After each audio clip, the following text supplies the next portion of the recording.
Hello everyone. आज की इस वीडियो में हम BA programme political science semester 4 introduction to international relations इसका हम एग्ज़ाम पैटर्न डिस्कस करेंगे और किस यूनिट में से कितने क्वेश्चंस आप लोगों के आ सकते हैं वो हम इस वीडियो में डिस्कस करेंगे। दोस्तों, पेपर आपका 75 मार्क्स का रहेगा। या तो पूरा पेपर इंग्लिश में अटैम्प्ट करिए या पूरा पेपर हिंदी में अटैम्प्ट करिए। पेपर में आपके 8 क्वेश्चंस आएंगे जिसमें से कोई 4 आपको करने होंगे।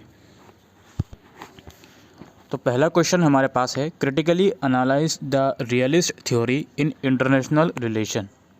अंतर्राष्ट्रीय संबंध में यथार्थवादी सिद्धांत का आलोचनात्मक विश्लेषण कीजिए। अब जैसे दो थ्योरी होती हैं, रियलिज्म और आइडियलिज्म, यानी कि एक के अंदर ये होता है कि जो एक्चुअल सिचुएशन है उसको उस तरीके से देखना, और दूसरी के अंदर ये होता है कि एक परफेक्ट मैनर में एक चीज़ को देखना। तो बेसिकली इसमें आपको रियलिस्ट थ्योरी जो है इंटरनेशनल रिलेशन की, उसके बारे में आपको डिस्कशन करना है क्वेश्चन नंबर 1 में।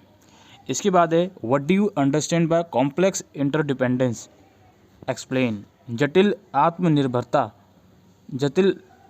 अंतर्निर्भरता से आप क्या समझते हैं, व्याख्या कीजिए।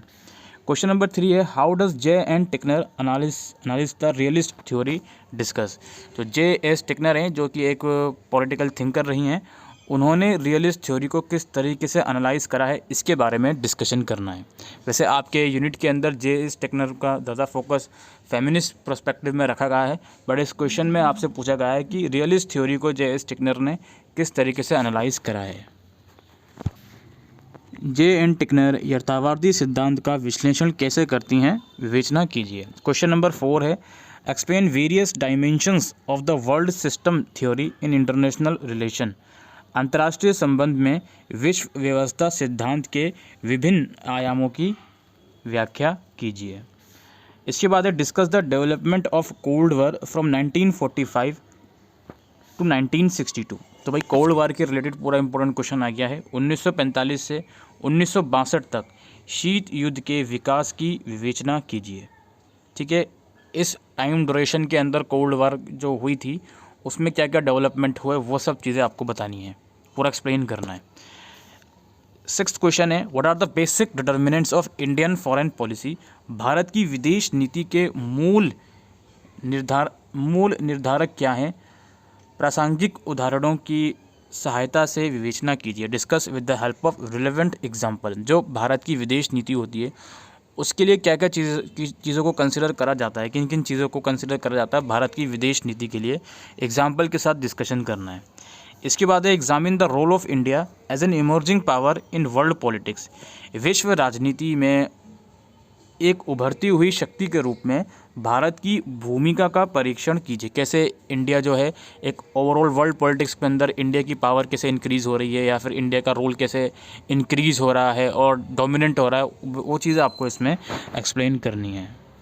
इसके अलावा क्वेश्चन नंबर 8 है जिसमें आपके 4 पॉइंट्स होंगे, किन्हीं 2 पर आपको शॉर्ट नोट लिखना है। ये है आपका डिपेंडेंस थ्योरी, ठीक है, निर्भरता सिद्धांत, और एक Japan in world politics.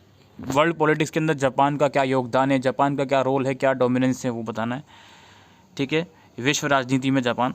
Collapse of the Soviet union, Soviet संघ का पतन, सोवियत यूनियन का जो कोलैप्स होता है उसके बारे में आपको लिखना है। और difference between new realism and new liberalism, नव यथार्थवाद और नव उदारवाद का मध्य अंतर।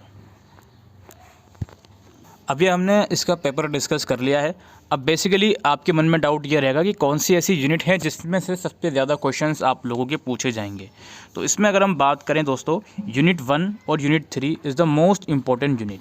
ठीक है, यूनिट 1 में से कम 2 से 3 क्वेश्चन आने ही हैं, और यूनिट 3 में से भी कम 1 से 2 क्वेश्चन आने भी हैं। तो 5 से 6 क्वेश्चन आप इजीली अटैम्प्ट पेपर में करके आ सकते हो अगर आप यूनिट 1 और यूनिट 3 अटैम्प्ट कर लेते हो, तो मतलब कंप्लीट कर लेते हो तो। लेकिन इसका मतलब ये नहीं है कि यूनिट 2 को आप छोड़ ही दोगे। इस सब्जेक्ट के अंदर टोटल 3 ही यूनिट्स हैं। पहले आपको डिबेट्स पढ़नी है कुछ आपके ये इंटरनेशनल रिलेशन के अंदर, फिर आपको एक कोल्ड वर्ल्ड वॉर के बारे में पढ़ना है, इसमें क्या क्या चीज़ें हुई थी, और सोवियत यूनियन के बारे में पढ़ना है, सोवियत यूनियन कोलैप्स कैसे हुआ। ठीक है, सेकेंड वर्ल्ड वॉर के बारे में पढ़ना है।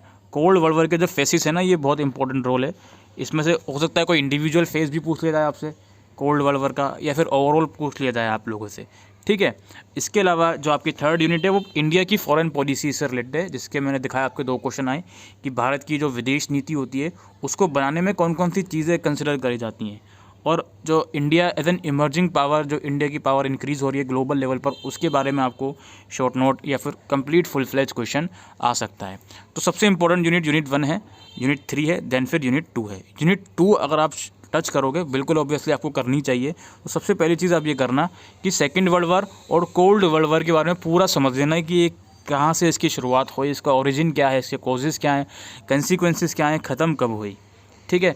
बाकी इसके अलावा शॉर्ट नोट आ सकता है आपका सोवियत यूनियन पर, शॉर्ट नोट भी आ सकता है, या फिर शॉर्ट नोट इसमें भी आ सकता है कि सोवियत यूनियन कोलैप्स कैसे हुआ।